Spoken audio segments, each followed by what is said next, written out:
The story opens inside a maximum security federal prison in Colorado, where an inmate named Ray Breslin quietly observes his surroundings. One day, another prisoner warns him that a man named Jax is planning to start a fight with him.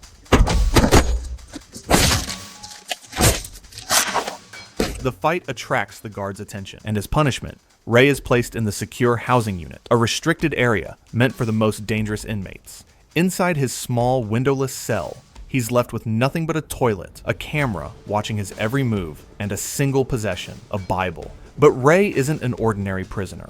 Almost immediately, he begins working on an escape plan. Having studied the prison's structure, he realizes the high security block is located right next to the fire garage. By carefully listening to the guards' conversations, he learns their routines and discovers that this section of the prison is often understaffed, a detail that could play to his advantage. Over the next few days, Ray studies every movement of the guards for a cigarette break lasting exactly 7 minutes. This becomes the window of opportunity he needs. Next, Ray focuses on obtaining the passcode to his cell. Using a piece of thin plastic peeled from his chocolate milk carton, he presses it discreetly against the keypad while being escorted outside. Later, he examines the fingerprints left behind, narrowing down the possible numbers in the passcode. With that information, figuring out the correct sequence becomes much easier. Meanwhile, Ray manages to send a coded message to his team on the outside, instructing them to create a diversion at exactly 4 p.m. on the day of his escape. He also prepares by jamming his cell door with wads of toilet paper soaked in liquid soap. When the day finally arrives, everything unfolds like clockwork. As the guards head out for their usual smoke break, Ray quietly enters the code, opens his cell, and slips into the ventilation system leading straight to the fire garage. There, he puts on a firefighter's uniform and waits. At the same moment, his team sets off an explosion outside the prison, drawing everyone's attention. Amid the chaos, Ray hides beneath a departing fire truck, riding it out of the facility undetected. Once safely outside, he joins his teammates, Abigail and Hush, who drive him to a nearby location and drop him off near a phone booth. Still wearing his prison attire, Ray calmly makes a call as police cars surround him. Moments later, a man named Lester Clark arrives, presenting official documents to the officers, who promptly release Ray. Back in the warden's office, the truth finally comes out. Ray Breslin isn't a criminal at all. He's the co-founder of a private security firm that specializes in testing the security of prisons across the country. His job is to go undercover, get imprisoned under false identities, and find weaknesses in supposedly escape-proof facilities. As the warden listens in disbelief, Ray explains how he deliberately provoked a fight to get himself placed in solitary confinement, which was the key step in his escape plan. Every move had been carefully calculated. Impressed but bewildered, the warden finally asks what kind of man would choose to spend so much of his life behind bars. Ray simply answers that everyone has a talent. Some people paint, some sing, and his unique skill is escaping from prisons. After the meeting, Ray returns to his office for the first time in 5 months. On his desk sits a custom-made 3D puzzle created by his tech partner, Hush, a complex riddle he's been working on for months. Yet, Ray solves it effortlessly within seconds, leaving Hush both amazed and a little frustrated. Not long after, Ray's business partner Lester introduces him to CIA lawyer Jessica Miller. Having read Ray's book on prison security flaws, Jessica is deeply impressed by his expertise. She explains that the CIA needs him to test a new, top-secret facility designed to hold the world's most dangerous criminals, individuals so notorious that no government wants to acknowledge them. The prison's location is classified, privately owned, and completely off the record. In other words, if something goes wrong, no one will come to save him. Ray's team immediately objects, calling the mission too dangerous. But then Lester reveals the reward, millions of dollars. Still, Ray remains hesitant until Jessica emphasizes that the inmates inside aren't just criminals, but monsters who should never see freedom again. Her words make him reconsider, and despite his team's warnings, he accepts the mission. Jessica provides Ray with a false identity, Anthony Porto, a Spanish mercenary for hire. His only contact inside will be Warden Roger Marsh, and if anything goes wrong, he's to use an emergency extraction code, 310275. On the day of the operation, Hush implants a tracking device in Ray's arm so the team can monitor his location. But things take a dark turn. A van suddenly pulls up, and masked men grab Ray. They quickly locate the tracker, cut it out, and inject him with a strong sedative to keep the prison's location hidden. Ray briefly regains consciousness mid-transport, realizing he's inside a helicopter. Through the haze, he watches in horror as a guard stabs another prisoner and throws the body out midair. Before he can react, another dose of sedatives knocks him out cold. When Ray finally wakes up, he's no longer in the world he knows. He's locked inside a glass cell suspended on a platform, surrounded by dozens of similar transparent cages. The facility is unlike any prison he's ever seen. Bright, sterile, and constantly monitored by cameras. Armed guards in black masks patrol every corridor. Soon, Ray is taken to meet the warden, a man who introduces himself as Hobbs. Confused, Ray asks about Roger Marsh, the contact Jessica told him about. But Hobbs coldly replies that no such person exists. Alarmed, Ray recounts what he saw on the helicopter, but Hobbs dismisses him without concern. As Hobbs turns to leave, Ray desperately gives him the emergency extraction code, expecting immediate release. But Hobbs only smirks, mocking him. That's when Ray realizes the terrible truth. This isn't a test at all. He's trapped inside a real prison, one designed to never let anyone out. Hobbs coldly tells Ray that if he wants freedom, all he has to do is give up a number, and then casually declares him just another inmate. Meanwhile, on the outside, Abigail and Hush are working tirelessly to trace Ray's location, but every lead runs cold. Inside the mysterious prison, the inmates are ordered to head to the Babylon area, a massive steel yard that serves as their recreation zone. Ray stays frozen in his cell, still processing everything, until a guard addresses him by his false name, Porto. Another inmate nearby overhears and seems to recognize the alias.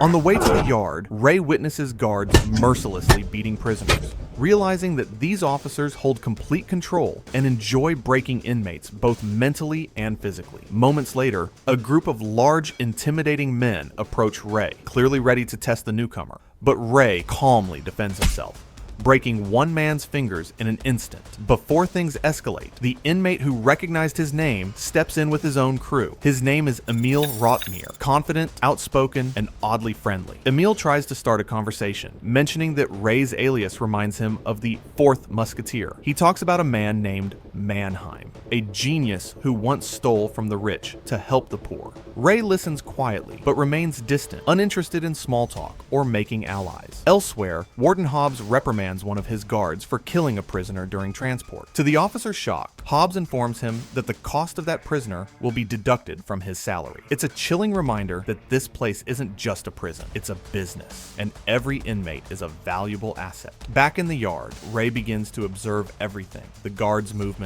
Emil, ever curious, keeps trying to gain Ray's trust, even offering help whenever needed. Slowly, Ray starts piecing things together. This isn't a federal prison at all. It's a secret black site facility where the wealthy and powerful send their enemies to vanish forever. To learn more, Ray decides he needs to get into solitary confinement, the one place that might hold the answers. For that, he turns to Emil for help. Without hesitation, Emil throws a powerful punch to Ray's face, starting a brutal fight that captures everyone's attention. The guards rush in, and both men are dragged away. Watching through the cameras, Hobbs is entertained by the spectacle, almost amused by their defiance. Ray and Emil are locked inside a small isolation chamber, a room that functions like an oven, flooded with blinding halogen lights and unbearable heat. Designed to torture and disorient, the cell quickly drains their strength. After enduring hours of heat, a prison doctor finally checks on Ray. Struggling to stay conscious, Ray appeals to the man's humanity, quietly asking where the prison is located. The doctor hesitates, a brief moment that tells Ray he's touched a nerve. Before the doctor can respond, a guard storms in, demanding to know what was said. The doctor nervously lies, claiming they only discussed dehydration. Ray realizes this man may be his only chance to uncover the truth. Outside, Abigail and Hush confront Lester,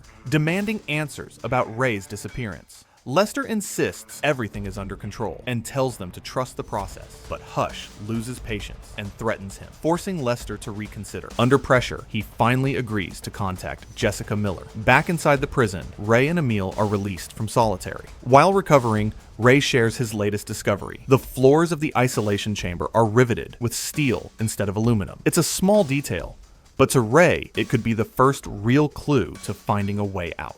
Ray studies every inch of the isolation chamber, analyzing its structure. He realizes the prison is likely subterranean. The air is damp, Emil quickly comes up with a plan. He tells the guards he's ready to speak with the warden about his former boss, Mannheim. During the meeting, Warden Hobbs demands information about Mannheim's whereabouts, but instead of answering, Emil mocks him, drawing a beautifully detailed map that leads nowhere. Enraged, Hobbs orders his men to torture him,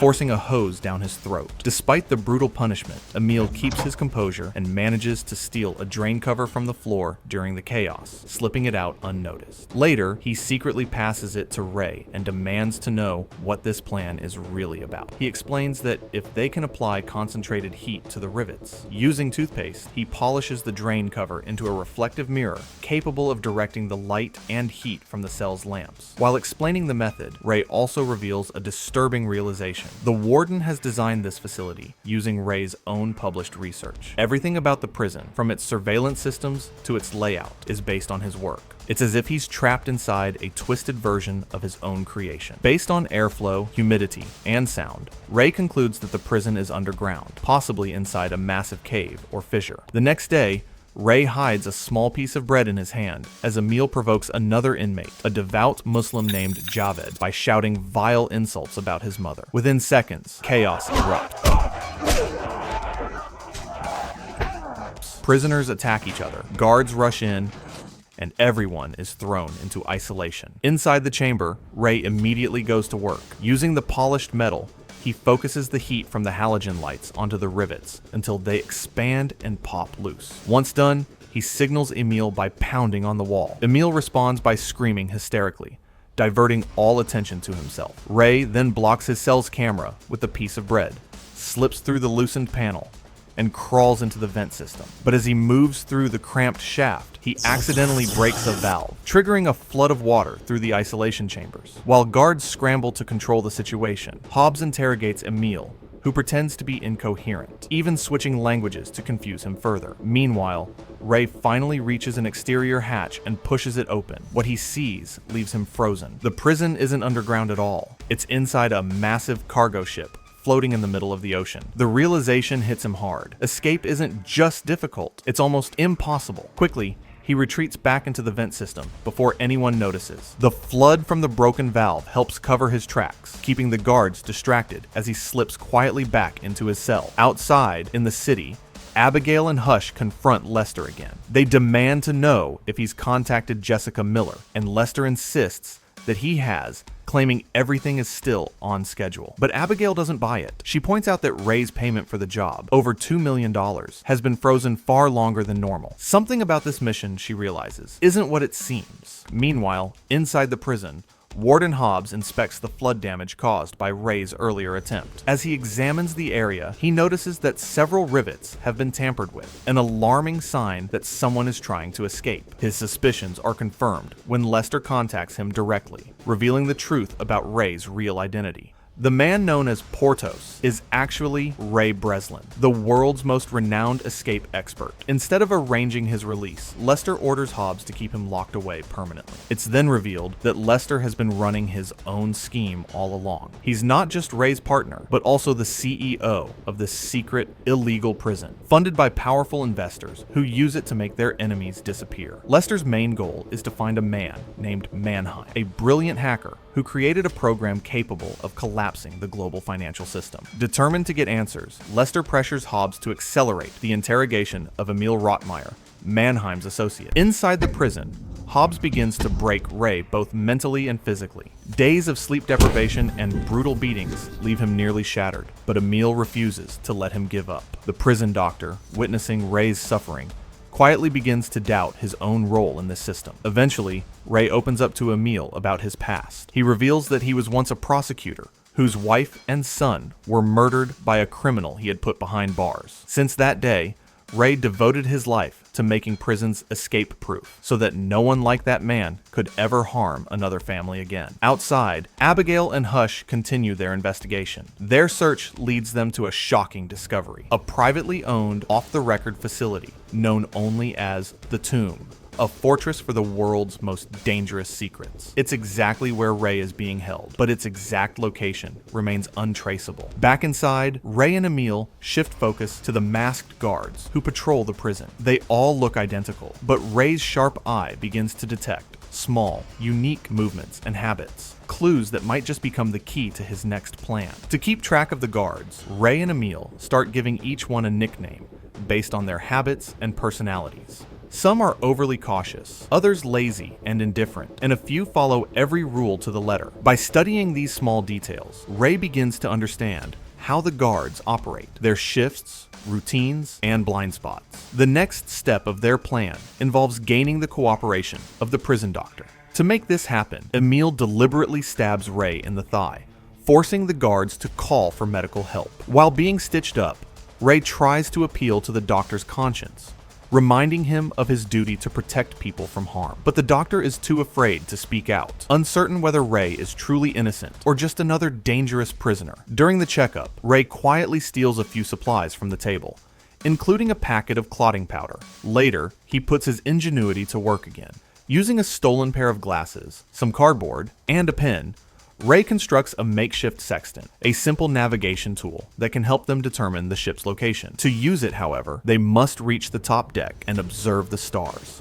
Before they can move forward, Warden Hobbs has Ray brought to his office. He informs him that he'll be transferred to another block to stop him from communicating with Emil. Thinking fast, Ray turns the situation around, claiming that Emil trusts him and that he might be able to extract valuable information about Emil's mysterious boss, Mannheim, the man everyone wants to find. Tempted by the possibility, Hobbs agrees to let Ray stay in his current block, unknowingly falling right into Ray's trap. Back in the cell, Ray explains the plan to Emil. To keep suspicion off them, Emil starts feeding Ray fake information about Mannheim. Believing him, Hobbs grants limited access to the deck, exactly what they need. Once outside, Javid quickly assembles the sextant and takes readings of the stars. With this data, Ray calculates their position and concludes that they are somewhere in the Atlantic Ocean, possibly near the coast of Morocco. It's not exact, but it's an educated guess, and it gives them hope. Emil then recalls that he has an old friend in Casablanca. Ray comes up with another clever plan. Using the stolen clotting powder, he deliberately swallows a small dose to fake a medical emergency. As his body reacts and the guards rush him to the doctor, the next phase of his escape begins. During a medical checkup, Ray finally reveals his true identity to the prison doctor, explaining that he isn't a criminal, but was framed. He pleads with the doctor to check Warden Hobbs' office. That night, the doctor wrestles with guilt and finally decides to act. Sneaking into the warden's office, he discovers the book and realizes Ray was telling the truth. Shocked by the injustice, he decides to help and secretly sends an email to Emil's contact in Casablanca, the first step in their escape plan. The next day, the operation begins.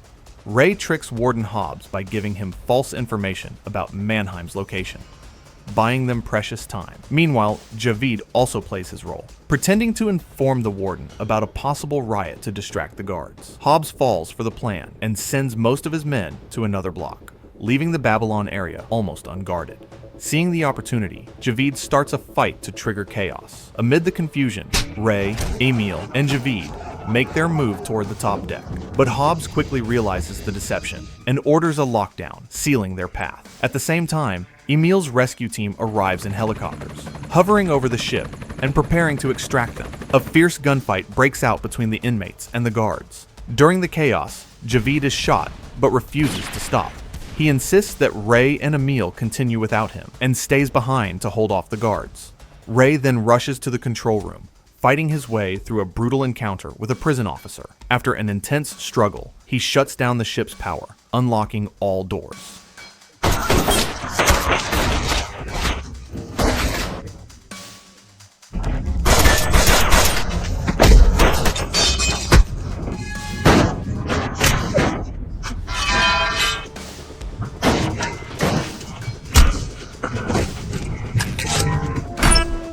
Emil manages to reach the deck under heavy gunfire and boards the helicopter, urging his team to wait for Ray. Meanwhile, Ray hides inside a water-flushing tank as the warden searches the area. When the power is restored, the tank fills up, and Ray is forcefully flushed out into the ocean. Hobbs rushes outside, realizing what has happened, while Emil spots Ray struggling in the water, marking the final, daring moment of their escape. Acting quickly, Emil lowers the helicopter ladder as Ray manages to grab hold, but Warden Hobbs refuses to give up. He opens fire,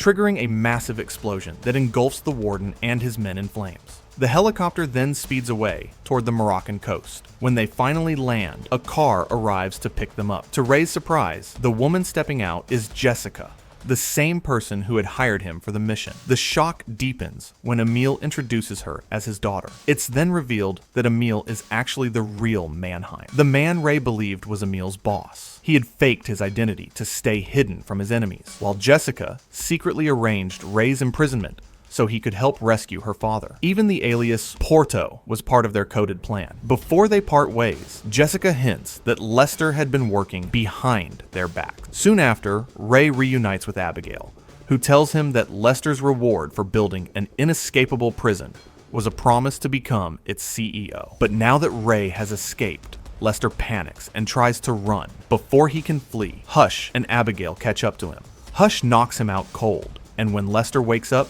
he finds himself trapped inside his own car, sealed in a shipping container aboard a massive cargo ship, headed for an unknown destination. If you enjoyed this deep dive, don't forget to hit the like button, subscribe to the channel, and share your thoughts in the comments below.